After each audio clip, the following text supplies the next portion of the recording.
What does Xbox have to do at this year's E3 in order to go back to being the powerhouse it once was? Yo, what's good? You already know I'm Kenwall, and I'm starting things off a little differently, as you can tell, because I want you guys to engage more. I want to hear you guys' opinions so I can learn more.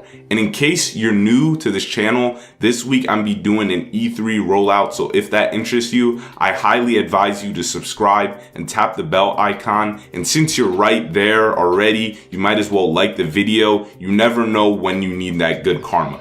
But time to start the video. What does Xbox have to do at this year's E3? Oh my God! Microsoft just said this year's E3 will be bigger and better. Give me a break. First, they need to come out with a release date for Crackdown 3 because it's been in the oven cooking up for too goddamn long. We haven't been getting any updates on it since last year's E3. I get it. Games take a long time to create, and I understand that. I completely understand that. But I just don't get why we don't get any info on it unless it's at E3. They got to do something about that. For the love of God, bro, can someone please tell Xbox to stop showing off Forza games on the stage? I get it. A lot of people like those games, but damn, I feel like it's every year they show off a Forza game, but I know it's not. It just feels like it. And this, honestly, Forza can just get a reveal trailer on any given day. This is not making Xbox stand out. It's just wasting time at the Xbox conference. And Xbox has got to be in that mindset right now to try and make people want to get an Xbox One, and Forza is just not cutting it when they show it off on the stage. I keep saying it over and over again. Xbox, you need to stop making sequels and do something new. Do you know how much it will benefit you guys if you just showed off a new title? It doesn't even have to be the greatest trailer. It just has to be good. But it will make people appreciate that you guys are trying something new. I'm excited for Crackdown 3, but it's still a sequel. Supposedly they're making 3 new Gears games.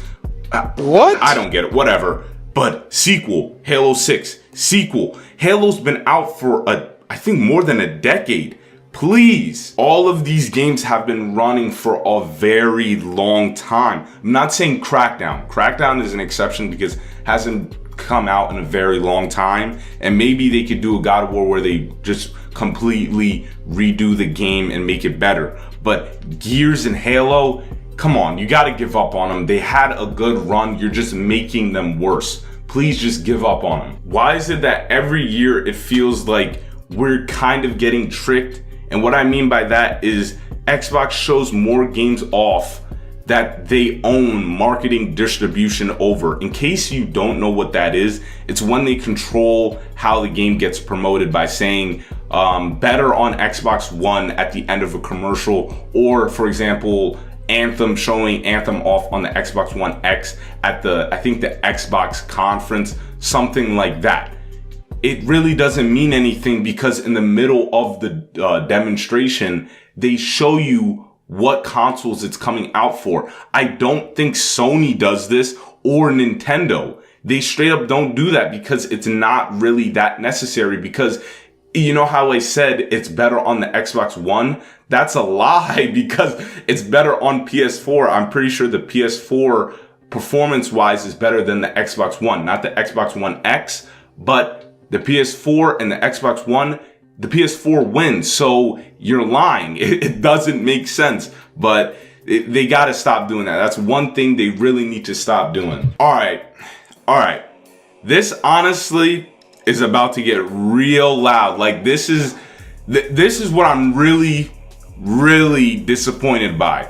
I've said it before.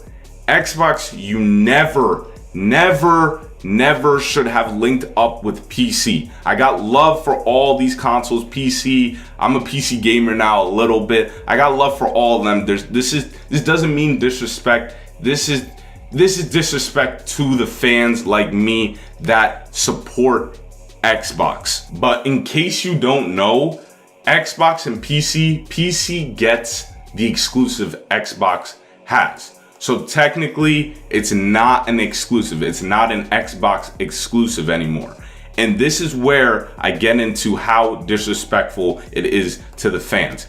It's really messed up because it's got us wondering, like, what, we're not good enough for you guys anymore? We're not big enough? Now Xbox fans are sharing their exclusives, and that defeats the purpose of an exclusive. Exclusives help make the consumers, the people that buy the Xbox, the people that own one, feel special. Microsoft doing this does not, because the PC will run the games 10 times better. So why would a PC owner come and buy an Xbox?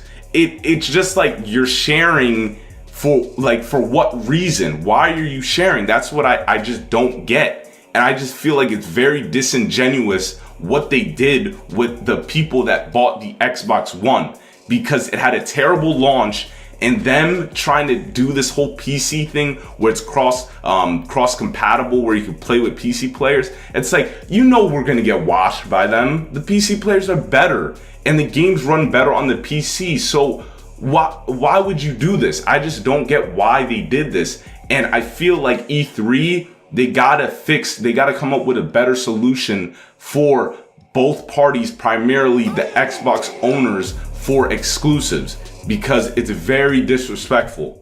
All right, I'm cooled down now. You guys don't have to worry. We chill. Time to get back to talking. Actually, it's sad, but I only could figure out really one thing that Xbox does very well at E3, which is releasing games. Well, releasing their release dates at the conference, which is very underrated, because Sony likes to jump the gun on their exclusives and release a trailer for them like 2 years ahead of the actual release date. Like, look at Spider-Man. It took dumb long for us to get an exclusive, but Xbox usually does a good job at the end of their demos for their games. Usually they have a release date or an estimated time of when the game's coming. So, good job. I'm gonna clap for that. Because Xbox needs all the dubs they can get right now. It's been 5 years since the Xbox One has come out, and there has been no memorable games or memorable E3s. This has to change. You guys are losing your longtime fans, and you guys can't be that scared to try something new. This is ridiculous. We haven't been getting any new IPs. Scalebound got canceled, goddamn. And I really think that was a big mistake, because that was something new. It looked good. It looked innovative. Like, they never should have done that. And their Xbox might end up where Nintendo was when the Wii U came out, if they continue down this path. Honestly, because the Switch is catching up. Switch is doing a pretty good job. They're starting to get the swing of things and readjusting to the way of life and how things should work, especially with gaming, by getting third-party exclusives.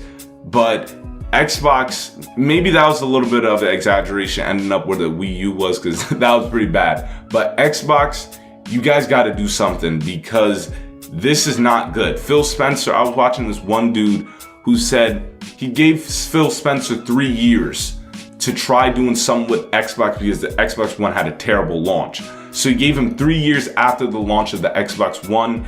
And the dude, it sounded like the dude just had it with Phil Spencer. And he said, if this year's E3 is not good, then something's got to be done. Something has to change. But maybe, I don't think it's do or die. I don't think it's that, but it's important. This year's E3 is definitely important. But you already know who it is. I'm Ken Wall. I'm out. Peace. Remember, like and subscribe, comment, and have a good one.